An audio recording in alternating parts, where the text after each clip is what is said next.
ಬನ್ನಿ ಸೂಪರ್ ಆಗಿ ಬಂದಿದೆ ನೋಡಿ.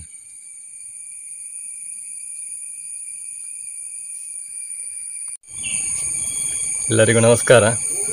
ಇವತ್ತಿನ ವಿಡಿಯೋದಲ್ಲಿ ಈ ಶ್ರೀಕೃಷ್ಣ ಜನ್ಮಾಷ್ಟಮಿಗೆ ಮಾಡುವಂಥ ಒಂದು ಅವಲಕ್ಕಿ ಲಡ್ಡು ರೆಸಿಪಿಯನ್ನು ನಾನು ನಿಮ್ಮ ಮುಂದೆ ಶೇರ್ ಮಾಡಲಿಕ್ಕಿದ್ದೇನೆ.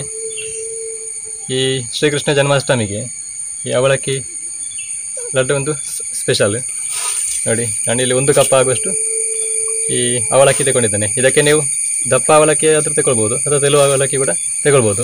ಬನ್ನಿ ಈಗ ನಾವು ವಿಡಿಯೋ ಸ್ಟಾರ್ಟ್ ಮಾಡುವ.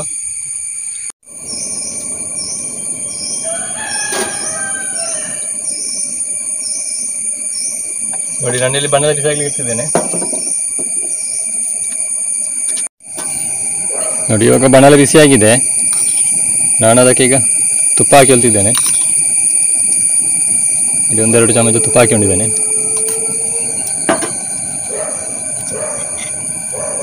ಈಗ ನಾನು ಅದಕ್ಕೆ ಈ ಒಣ ದ್ರಾಕ್ಷಿ ಮತ್ತು ಗೋಡಂಬಿಯನ್ನು ಹಾಕಿ ಫ್ರೈ ಮಾಡಿಕೊಳ್ತಿದ್ದೇನೆ.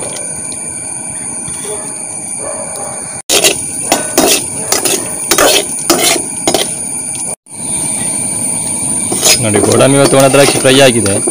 ಇವಾಗ ನಾನು ಅದನ್ನು ಇನ್ನೊಂದು ಪಾತ್ರಕ್ಕೆ ತೆಗೆದಿಟ್ಟುಕೊಳ್ತಿದ್ದೇನೆ.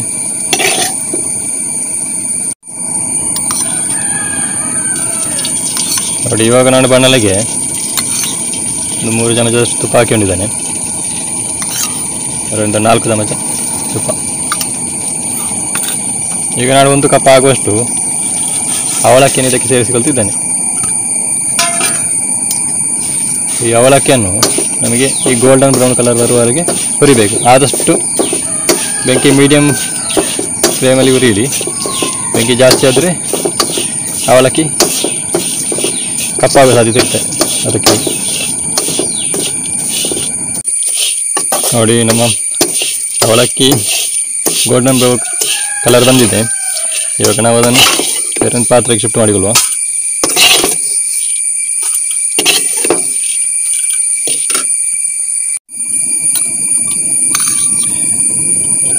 ನೋಡಿ, ಇವಾಗ ನಾನು ಬಾಣಲೆಗೆ ಮತ್ತೆ 1-2 ಚಮಚ ತುಪ್ಪ ಹಾಕಿಕೊಳ್ತಿದ್ದೇನೆ.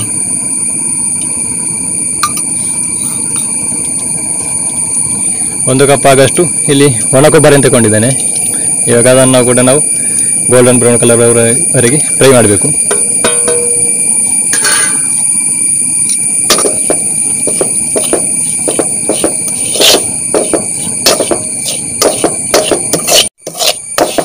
ನೋಡಿ, ನಮ್ಮ ಒಣ ಕೊಬ್ಬರಿ ಕೂಡ ಗೋಲ್ಡನ್ ಬ್ರೌನ್ ಕಲರ್ ಬಂದಿದೆ ನೋಡಿ. ಇವಾಗ ನಾನು ಅದನ್ನು ಬೇರೊಂದು ಪಾತ್ರೆಗೆ ಶಿಫ್ಟ್ ಮಾಡಿಕೊಳ್ತಿದ್ದೇನೆ.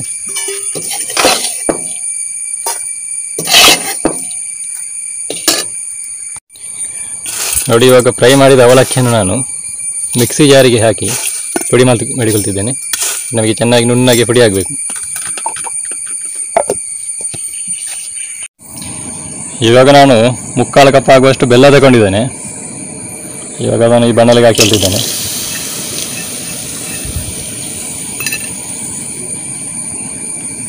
ಈಗ ಅದಕ್ಕೆ ಒಂದು ಅರ್ಧ ಕಪ್ ಆಗುವಷ್ಟು ನೀರು ಹಾಕಿಕೊಳ್ಬೇಕು. ನಮಗೆ ಇಲ್ಲಿ ಬೆಲ್ಲ ಚೆನ್ನಾಗಿ ಒಂದು ಕುದಿ ಬಂದರೆ ಸಾಕು. ಯಾವುದೇ ರೀತಿಯಲ್ಲಿ ಪಾಕ ಆಗುವ ಅಗತ್ಯ ಇಲ್ಲ. ನೋಡಿ, ಇವಾಗ ಬೆಲ್ಲದ ಭಾಗ ಚೆನ್ನಾಗಿ ಕುದಿ ಬರ್ತಾ ಉಂಟು. ಇವಾಗ ನಾನು ಪುಡಿ ಮಾಡಿಟ್ಟ ಈ ಅವಲಕ್ಕಿಯನ್ನು ಅದಕ್ಕೆ ಸೇರಿಸಿಕೊಳ್ತಿದ್ದೇನೆ. ಅದೇ ರೀತಿ ನಮ್ಮ ಫ್ರೈ ಮಾಡಿದ ಒಣ ಕೊಬ್ಬರಿ,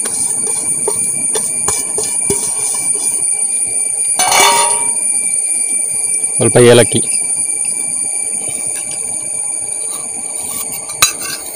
ಅದಕ್ಕೆ ಸ್ವಲ್ಪ ತುಪ್ಪ ಸೇರಿಸಿಕೊಳ್ತಿದ್ದೇನೆ. ಇವಾಗ ಅದನ್ನು ಚೆನ್ನಾಗಿ ನಾವು ಮಿಶ್ರಣ ಮಾಡಿಕೊಳ್ಬೇಕು.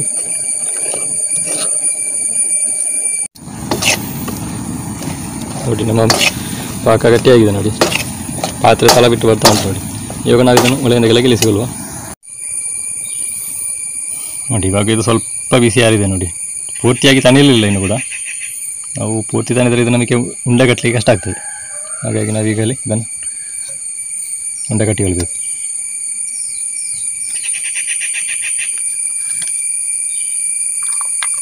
ಈಗ ನಾನು ಇದಕ್ಕೆ ಈ ಗೋಡಂಬಿ ಮತ್ತು ಫ್ರೈ ಮಾಡಿಟ್ಟ ಒಣ ದ್ರಾಕ್ಷಿಯನ್ನು ಸೇರಿಸಿಕೊಳ್ತಿದ್ದೇನೆ.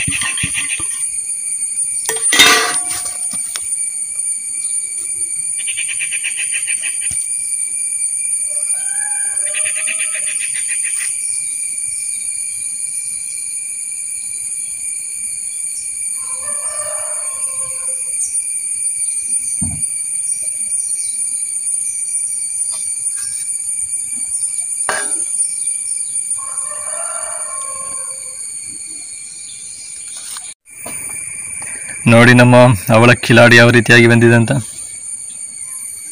ತುಂಬಾ ಸೂಪರ್ ಆಗಿ ಬಂದಿದೆ ನೋಡಿ.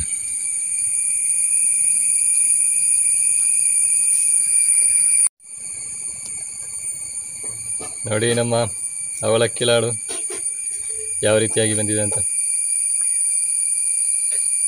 ನಾವಿದನ್ನು ಬಿಸಿ ಇರುವಾಗಲೇ ಉಂಡೆ ಕಟ್ಟಿಕೊಳ್ಬೇಕು. ತುಂಬ ತಣಿದ್ರೆ ಮತ್ತೆ ಉಂಡೆ ಕಟ್ಟಿಗೆಲ್ಲ ಕಷ್ಟ ಆಗ್ತದೆ. ನಾವೊಂದು ವೇಳೆ ಇದು ಈ ಪಾಕ ತಣಿತಂತಾದರೆ ನಮಗೆ ಈ ಉಂಡೆ ಕಟ್ಟಲಿಕ್ಕೆ ಕಷ್ಟ ಆದರೆ ಅದಕ್ಕೆ ಸ್ವಲ್ಪ ಈ ಬಿಸಿ ನೀರನ್ನು ಸ್ವಲ್ಪ ಸಿಂಪಡಿಸಿಕೊಂಡು ಉಂಡೆ ಕಟ್ಟಿಕೊಳ್ಬೋದು. ನೋಡಿ ಉಂಡೆ ಯಾವ ರೀತಿ ಇದೆ ಅಂತ ನೋಡಿ.